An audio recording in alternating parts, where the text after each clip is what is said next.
ناظرین، آج طاق راتوں میں سے پہلی طاق رات ہے اور آج کی اس پہلی طاق رات میں پیغام رمضان کیا ہے، چلتے ہیں اور دیکھتے ہیں شجاع الدین شیخ صاحب کو اور دیکھتے ہیں کہ آج پہلی طاق رات میں وہ پیغام رمضان کے کون سے خصوصی پیغام کی بات کرتے ہیں۔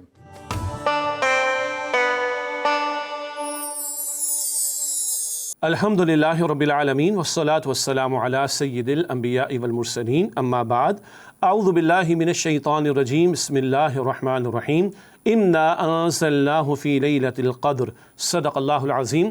اللہم صلی علی محمد وعلی آل محمد وبارک وسلم۔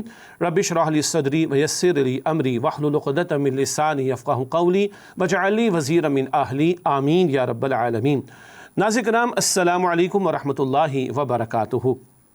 ماہ رمضان کے آخری عشرے میں طاق راتوں میں قدر کی رات کو تلاش کرنے کی تلقین کی گئی ہے۔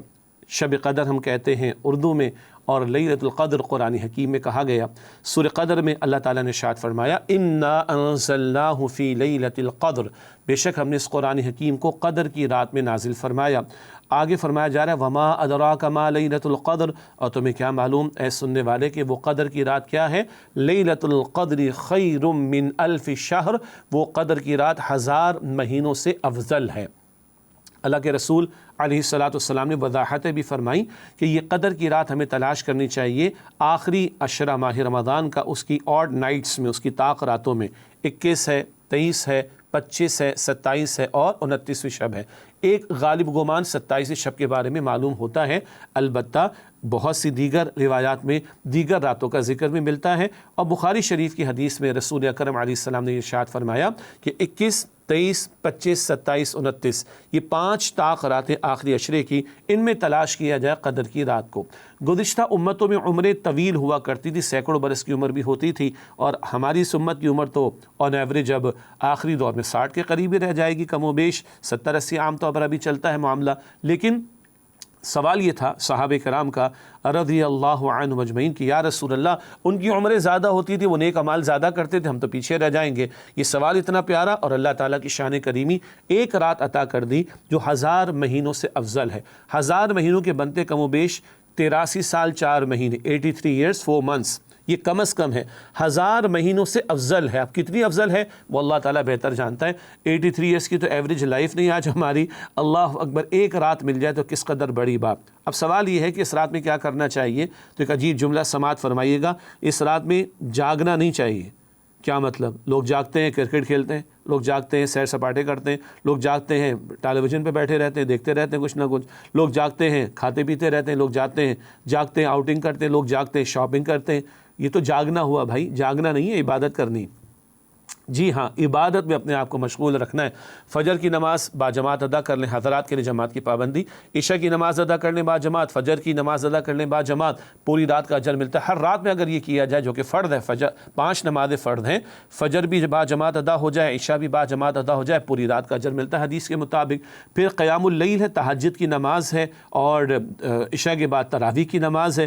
ان نوافل اور نمازوں کا اہتمام ہو، تلاوت قرآن پاک کا اہتمام ہو، کثرت سے استغفار کا اہتمام ہو، دعاؤں کا اہتمام ہو، درود شریف کا اہتمام ہو، قرآن حکیم کی محافل میں شرکت کریں۔ رمضان کی راتیں تو سجی ہیں قرآن کریم کے لیے، تو قرآن پاک کے سننے کے ساتھ اس کے سمجھنے کا اہتمام ہو جائے، قرآن کی محافل میں شرکت کریں۔ ہمارے استاد ڈاکٹر اسرار صاحب رحمۃ اللہ علیہ نے دورہ ترجمہ قرآن تراویح کے ساتھ اس کا سلسلہ شروع کیا۔ پاکستان بھر میں بہت سارے مقامات پہ سلسلہ ہوتا ہے، اور مساجد میں بھی، اور دیگر حضرات نے بھی کچھ نہ کچھ مختصر پروگرام شروع کیے۔ بہرحال قرآن کی محافل میں شرکت کی جا سکتی، تفسیرات آپ کو میسر آ جائیں گی انشاءاللہ تعالیٰ۔ تو کوئی شکل قرآن پاک سے جڑنے کی پورے رمضان میں مطلوب ہے، رمضان کی راتوں میں مطلوب ہے، تو قدر کی رات تو ہے ہی، نزول قرآن کی رات، اس میں تو اور زیادہ اس کا اہتمام ہونا چاہیے۔ اور گناہوں سے اپنے آپ کو بچانا ہے، نافرمانی سے اپنے آپ کو بچانا ہے، اور گناہ کی جتنی شکلیں ہیں ان سے اپنے آپ کو بچانا ہے۔ غیبت ہو رہی ہے، اور جناب جھوٹ بولا جا رہا ہے، دل دکھائے جا رہے ہیں، حق تلفی کی جا رہی ہے، سود خوری کی جا رہی ہے، بے حیائی کی دعوتیں چل رہی ہیں، میڈیا پر، سوشل میڈیا پر، کیا الیکٹرانک میڈیا پر کس طرح کے بیہودہ پروگرامز ماہ رمضان میں نشر ہو رہے ہیں۔ انا للہ و، یہ تو گناہ ہے بھائی۔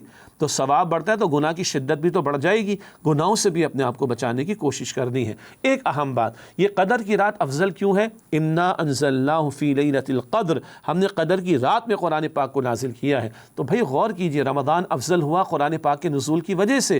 شہر رمضان الذی انزل فیہ القرآن، یہ سورہ البقرہ کی آیت 185 ہے۔ رمضان وہ مہینہ جس میں قرآن پاک نازل کیا گیا، رمضان افضل قرآن کریم کی وجہ سے، قدر کی رات افضل قرآن کریم کی وجہ سے۔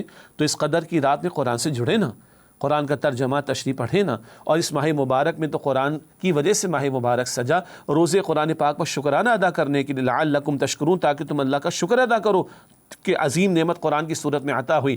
رات کا قیام تراویح کی نماز بھی قرآن پاک کے ساتھ تعلق قائم کرنے کے لیے۔ تو focal point in the month of رمضان اس قرآن، رمضان کے مہینے میں جو اہم ترین نقطہ ہے وہ تو قرآن پاک ہے۔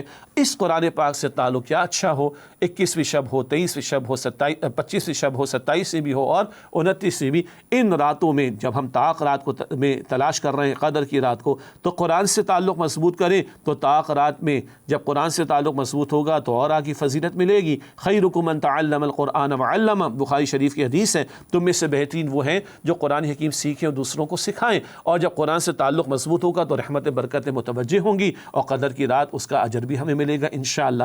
ایک اور اہم بات، اللہ کے نبی علیہ السلام سے حضرت عائشہ صدیقہ رضی اللہ تعالی عنہا نے دریافت فرمایا تو حضور علیہ السلام نے قدر کی رات کی خاص دعا تعلیم فرمائی، اللہم انک عفو کریم تحب العفو فاعف عنی۔